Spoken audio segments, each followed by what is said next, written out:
Hello everyone, আমি পৌশালী চলে এলাম আরো একটা নতুন ভিডিওতে। ক্রিসমাসে বড় পর্দায় আসছে মিতিন মাসি। তো মিতিন মাসির অফিসিয়াল টিজার কিছুক্ষণ আগে ড্রপ করা হয়েছে। মিতিন একটি খুনির সন্ধানে, directed by Arindam Babu, Arindam Shil.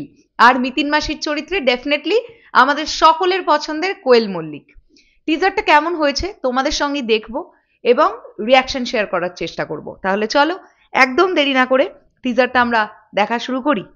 So let's start.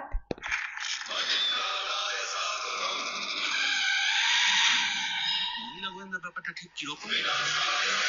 বাহ, যে রাধে এসে চুলো বাঁধে, কখনো ভেবেছি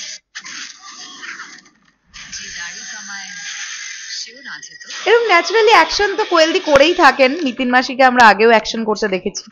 আমি পারমিতা মুখার্জি, প্রাইভেট ইনভেস্টিগেটর। আপনি কোথায় একটু বেশি ভেবে ফেলছেন, ওটাই আমার কাজ।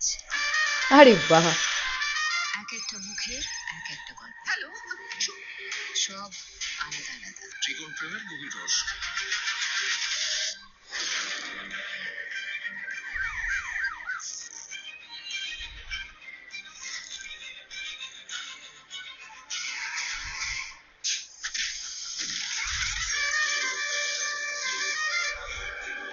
বাহ, ব্যাকগ্রাউন্ড স্কোরটা শুনতে ভালো লাগছে।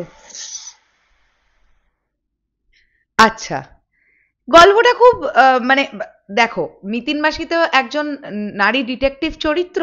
তো কিভাবে এই পুরো ব্যাপারটাকে সলভ করছেন এটা নিয়েই গল্পটা। একটি খুনির সন্ধানে, বুঝতেই পারা যাচ্ছে যে খুনটা করলো কে, তার সন্ধানে মিতিন মাসি কেসটা ইনভেস্টিগেট করছে।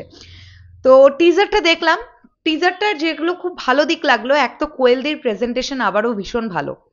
মানে বুলেট নিয়ে যে ওই রোডের যে সিনটা দেখা গেল সেটা দেখতে ভালো লাগছে। কোয়েলদিকে যে জায়গাগুলোতে অ্যাকশন করতে দেখতে পাওয়া যাচ্ছে সেটা ভালো লাগছে। আর কোয়েলদির ডায়লগ ডেলিভারি খুব ভালো লাগছে। মানে যখন কোয়েলদিকে বলা হচ্ছে যে আপনি বোধহয় একটু বেশি ভেবে ফেলছেন, তখন হাসতে হাসতে বলছে ওটাই তো আমার কাজ। এই ব্যাপারগুলো ভালো লাগছে।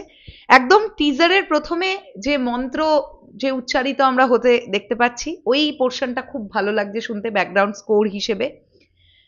আমার এই টিজারটা ঠিকঠাক একটা টিজার লেগেছে। আমি বলবো না যে ওয়াও দুর্দান্ত কিছু, বাট কোয়েলদির প্রেজেন্টেশন খুব ভালো। এবং টিজারটা দেখার পরে আমি ট্রেলারটার জন্য ওয়েট করছি, ট্রেলার দেখবো, তারপরে ক্রিসমাসের ছবিটা দেখতে যাব।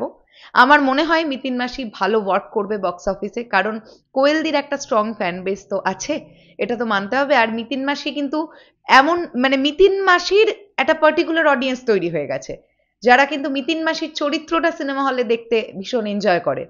তো আমি আশা রাখবো গল্পের বুনন ভালো হয়েছে, গল্পটার প্রেজেন্টেশন ভালো হয়েছে, সব মিলিয়ে ভালো একটা কিছু আমরা পাবো। দেখা যাক টিজারটা তোমাদের কেমন লেগেছে সেটা কমেন্ট করে জানাও। আসছি আবার খুব শিগগিরই। তাহলে এখনের জন্য টাটা।